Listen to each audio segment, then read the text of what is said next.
রান্নাঘরের অবস্থা দেখেন খুবই খারাপ। ছেলে অসুস্থ থাকার কারণে রাত্রে একটা কাজও গুছিয়ে রাখতে পারিনি, আর এখনও পর্যন্ত কিছুই করিনি।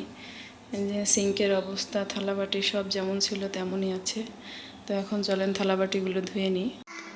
থালাবাটিগুলো ধুয়ে পরিষ্কার করে নিয়েছি, রান্নাঘরটাও মোটামুটি গুছিয়ে নিলাম। কালকে যে কাপড়গুলো ধুয়েছিলাম সেগুলো গোছানো হয়নি, তো এখন গুছিয়ে নিলাম। এই পাশের জানালাটা সব সময় খোলা হয় না, তো আজকে খুলে দিয়েছি। আর এদিক দিয়ে দেখেন আবার সব কিছু নিচে নামিয়েছে। এই যে এত অসুস্থ, দম নিতে পারছে না, তারপরেও সে তার কাজই করে যাচ্ছে। প্রতিদিন কিছু না কিছু ধোয়ার কাজ থাকে, তো আজকেও ধুতে হবে যেহেতু শুক্রবার। মেয়ের ব্যাগটা ময়লা হয়েছে, এটা ধুয়ে দেব। আর ছেলের কিছু কাপড় আছে, এগুলো সব ধুতে হবে। তো সব কাপড়গুলো ধুয়ে নিই। সারাদিন কান্না ছাড়া তার আর কোনো কাজ নেই। অসুস্থ হলে কারো কাছে যেতে চায় না। ছেলে অসুস্থ থাকার কারণে কাজ করতে পারছি না, কি রান্না করব। তো মেয়েকে বললাম টমেটো কেটে দাও, টমেটো ভাজি করি।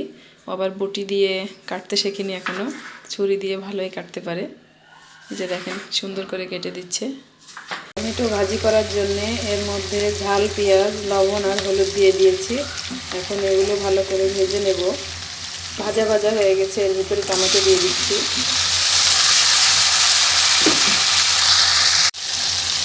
ঢাকনা দিয়ে ঢেকে দেবো, তাহলে দ্রুত সিদ্ধ হয়ে যাবে। নাড়তে নাড়তে একেবারে গলে গিয়েছে টমেটোগুলো। এবার এর ভিতরে একটা ডিম ভেঙে দেব। ডিম দিয়ে দিয়েছি, এবার ডিমটাকে ভালোভাবে মিশিয়ে নেব।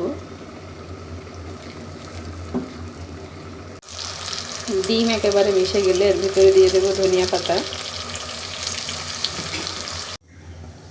এই যে টমেটো ভাজি হয়ে গেছে। এদিক দিয়ে ডাল রান্না করে নিয়েছি, একটা বেগুন ভেজেছি, আর ভাতও হয়ে গিয়েছে। দুপুরের খাওয়া দাওয়া শেষ করে ছাদে চলে আসলাম, কাপড় শুকিয়েছে কিনা। মেয়ের ব্যাগ ধুয়ে দিয়েছিলাম, ও যে মেয়ের ব্যাগ 3 তলায়।